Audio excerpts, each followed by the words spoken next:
Welcome one and all. My name is Leslie Sanderson, and it's my great privilege to be here today as we scatter the ashes and celebrate the life and times of Isabelle Jane Miller. It's a cool afternoon here at Markwood, and unfortunately most of you are watching this via Zoom, but you can rest assured that Isabelle knows that you're here with her on her journey, because a journey it is. A road travelled from the physical to the spiritual. And although Isabelle's physical journey has come to an end, her spiritual journey has just started. And we can rejoice with her as she starts her journey, her spiritual journey, back alongside her beloved husband, James. Your gran was an important part of your lives, and the stories you've shared with me paint a picture of a loving, strong, and resilient woman who cared deeply for her family and friends and wanted nothing but the best for them. Isabelle was born on the 6th of January 1925, and over her 95 years has seen some amazing discoveries and changes within the world. She's seen the first talking movie, the discovery of penicillin, birth of commercial aviation, and men landing on the moon. She's seen war and peace, birth and death, good times and bad, but most of all, right here where we're standing, was where she met the love of her life, her late husband James. Isabelle's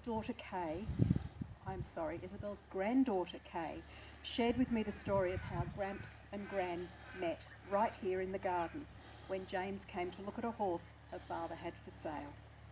That chance meeting started a family that 80 years later embraces 5 children, 11 grandchildren and 8 great-grandchildren, along with numerous nieces and nephews, all of whom she adored. Isabelle was a teacher. She taught English and literature at Wangaratta High School from 1950 until she retired in 1980. She was much loved by students and faculty. And over those 30 years, she instilled a lifetime love of learning in so many of her pupils. Her great love was literature, and she was determined to instill this love in her grandchildren. Her grandson Paul laughingly told me he hates Shakespeare, but can quote great screeds of it. He says he loved Gran and wanted to make her proud. What greater gift can a child give? Isabelle loved her garden, this garden all around us, that at the moment is in its winter dormancy. She loved pottering around with her veggies and her flowers, and she kept the family supplied with veggies, right down to the eggplants that the grandchildren tried to eat, but sometimes failed dismally. Another story I've been privy to is about the plaque on the wall behind her rose garden. James made the plaque for her, and the plaque reads, "The kiss of the sun for pardon, the song of the birds for mirth. I'm closer to the goddess in my garden than anywhere else on earth." When James asked her why she didn't just buy a plaque, because it was almost the same as Dorothy Gurney's poem, she said, "No, that poem talks about God, and in the garden, I'm with the goddess." So that was it. James made the plaque. Isabelle was deeply spiritual. Sophia tells me that her gran's belief was that everyone was placed on the earth for a reason, and it was up to each individual to find and follow their path. And only by following the right path could they ever be truly happy. Isabelle followed her path and found true happiness with her family and friends. And today, she is still on that path, but now wending her way back to her beloved James.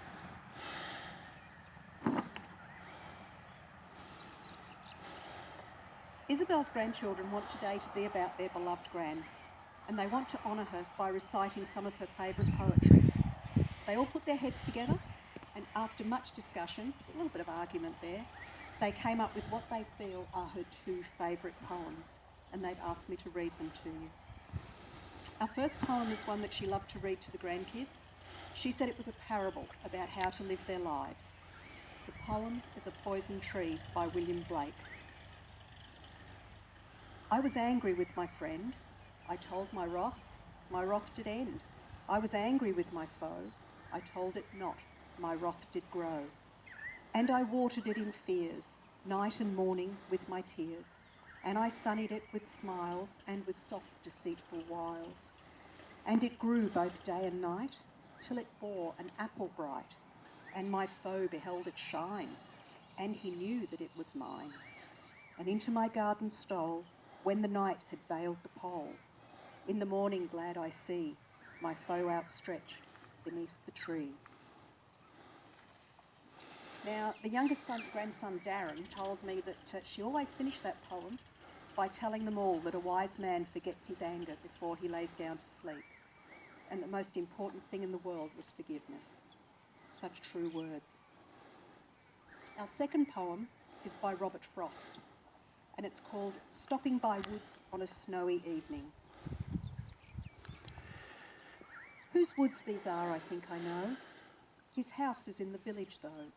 He will not see me stopping here to watch his woods fill up with snow.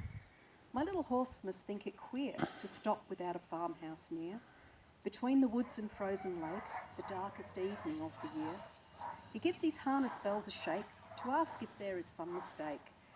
The only other sound's the sweep of easy wind and downy flake. The woods are lovely, dark and deep, but I have promises to keep, and miles to go before I sleep. And miles to go before I sleep. And now it's time for us to say goodbye. Isabelle has kept her promises to us and walked the miles she needed to walk, so she can now sleep, and sleep right here where she met her beloved James.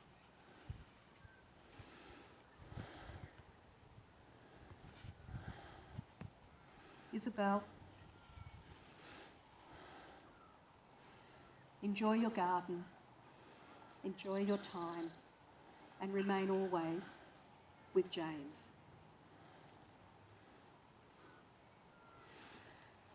To conclude our service here for Isabelle, I'd like to read you a note that Sophia has written. It's to Isabelle from all the grandkids, and it simply says, Gran, we love you, today, tomorrow and always. We will mourn you not being here with us, but we know you and Gramps are together again, and both of you will watch over us. We will remember everything you've taught us and strive to find our own paths. We'll try to like eggplant, but I don't think we'll ever succeed. And please remember, just as we told Gramps, if you do come back and see us, don't just appear in the mirror, because it'll freak each one of us out. This is not goodbye, Gran. It's just adios for a while. That's absolutely beautiful. Thank you for that, Sophia, and all the grandkids. So all that's left for us now to do is say, sleep well, Isabelle, reunited now with James, and thank you all for being here via Zoom with us today. Farewell.